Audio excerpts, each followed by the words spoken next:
Hello curious minds. पिछला video जो था मेरा वो मौत के ऊपर था। वहाँ पर हमने एक स्पीसीज को देखा था मौत की, और कुछ जनरल इन्फॉर्मेशन शेयर की थी मैंने मौत के बारे में। आज आप जो देख रहे हो ये भी एक किस्म का मौत ही है।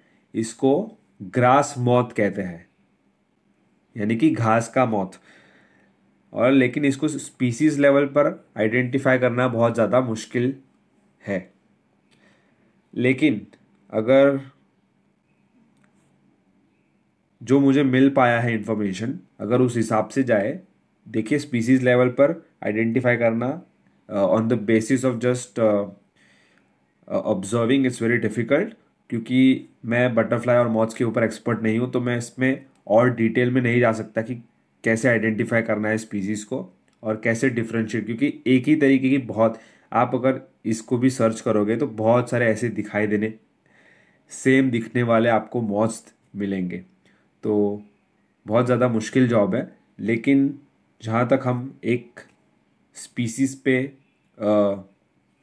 अगर पिन पॉइंट करना चाहे तो मोस्ट क्लोजली मुझे ये लगा क्लैफलोक्रॉसिस ट्रेपेजालिस नाम की जो स्पीसीज है उससे ये बहुत ज़्यादा मुझे क्लोज लगा। तो मोस्ट प्रोबेबली ये वही स्पीसीज है। तो आज हम उसी स्पीसीज के बारे में थोड़ी बहुत बातें करेंगे, और कैसे ये राइस का जो घास होता है यानी कि चावल, उसमें कैसे ये रहता है, और क्या क्या इसके बिहेवियर है। और इसको एक और एक नाम भी है इसका, इसको राइस लीफ फोल्डर मॉथ भी कहते हैं। क्योंकि इसके जो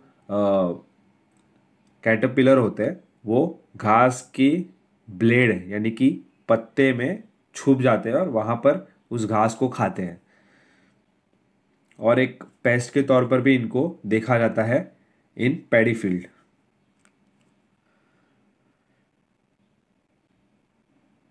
ये जो क्नैफेलोक्रोसिस ट्रेपेजालिस है ये नेटिव है हमारे कई सारे रीजन्स का और इंडिया का भी, और इंडियन सब कॉन्टिनेंट में ही ये पाया जाता है। और अगर आप इसकी टेक्सोनॉमी को देखोगे तो ऑर्डर लेपिडोप्टेरा जिसमें बटरफ्लाइज और मॉथ्स आते हैं, फैमिली क्रैम्बिडे जिसमें क्रैम्बिड स्नाउट मॉथ्स आते हैं। क्योंकि आप अगर इसके माउथ पार्ट को देखोगे तो एक स्नाउट की तरह इसका लगता है, यानी कि बड़ी सी नाक। और पीछे की ओर भी आप देखोगे कि दोनों साइड आपको सेम लगेगा,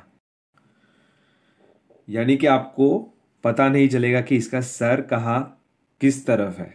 अगर आप एक प्रेडेटर हो इनके तो ये बहुत ही अच्छा एक कैमोफ्लाज का तरीका है, जहाँ पर प्रेडेटर्स को पता नहीं चलेगा कि इनका सर किस तरफ है और इन पर हमला वो सटीक तरीके से नहीं कर पाएंगे। तो ये मुझे ऐसा लगता है कि कुछ ऐसा इवोल्यूशन इनका हुआ है जो इनको फेवर करता है। अगर हम इनके जीनस को देखें तो जीनस मैंने कहा ये क्नैफलोक्रोसिस जीनस में आता है और उसी में से कोई एक स्पीसीज हो सकती है। लेकिन बटरफ्लाइज और मॉथ्स की स्पीसीज आइडेंटिफाई करना बहुत ज़्यादा मुश्किल होता है, क्योंकि एक जैसे ही बहुत सारे दिखाई देने वाले आपको मॉथ्स मिल जाएंगे। यहाँ तक कि इतने ज़्यादा सेम दिखते हैं कि आपको एक एक्सपर्ट की ज़रूरत पड़ती है। तो अगर कोई भी एक्सपर्ट ये वीडियो देख रहा है और जो जानता है मॉथ्स के बारे में, तो वो कमेंट में मुझे करेक्ट भी कर सकता है कि ये स्पीसीज कौन सी है। I am sure all of us would like to know that. इनकी अगर आप विंग स्पैन को देखोगे तो 1.2 से 1.8 सेंटीमीटर्स का रेंज होता है इनके विंग स्पैन का, जो कि बहुत छोटी साइज है। और लीफ फोल्डर इसलिए कहते हैं क्योंकि जब लार्वल स्टेज में मैंने कहा कि इनका एक बिहेवियर है, जब ये कैटरपिलर होते हैं तो राइस में जो फोल्डिंग हो जाती है ब्लेड्स में, वहाँ पर ये रहते हैं और फीड करते हैं वहाँ पर पत्तों पर। इसीलिए आप देखोगे कि इनको एक तौर पर पेस्ट के तौर पर देखा जाता है पैडी फील्ड में, क्योंकि वहाँ पर ये नुकसान पहुँचा सकते हैं अगर ये वही स्पीसीज है तो। और हर मौत की तरह ये भी आर्टिफिशियल रात को ज़्यादा एक्टिव होता है, नॉक्टर्नल जीव है। लेकिन आर्टिफिशियल लाइट्स जो ह्यूमंस अपने घरों में लगाते हैं उन उन पर भी अट्रैक्ट होकर आ जाता है। आप देखो इसमें आपको इसकी स्नाउट दिखाई दे रही होगी।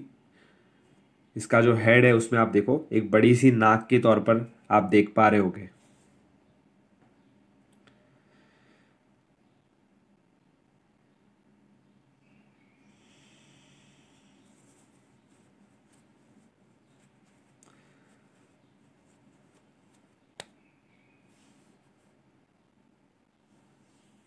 ये बहुत ही ज़्यादा एक यूनिक मौत है, जहाँ पर आप बहुत अलग अलग टाइप, शेप और कलर के मौत देखते हो दुनिया भर में, और इतने बड़े बड़े भी होते हैं और छोटे छोटे भी होते हैं।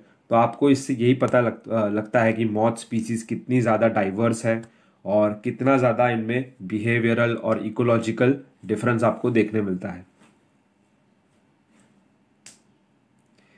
इस पर्टिकुलर स्पीसीज की बात करें तो ये देखने में बहुत ज़्यादा एक सुंदर मौत है। साइज में बहुत छोटा है, लेकिन आप इनके विंग के पैटर्न्स देखोगे तो बहुत ही ज़्यादा सुंदर है और पेल वाइट कलर है इसमें।